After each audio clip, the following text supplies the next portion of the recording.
because I have some too. I'm supposed to do it. Yeah, I think it is. Yeah, but it would be such a good idea for you. I mean,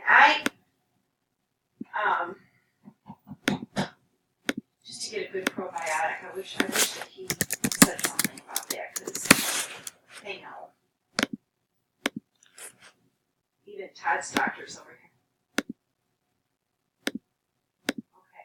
Well, yeah, maybe then talk about it with him because it'll put the good bacteria back into your gut, and your good bacteria keeps the bad bacteria from getting out of control. You know what I mean? And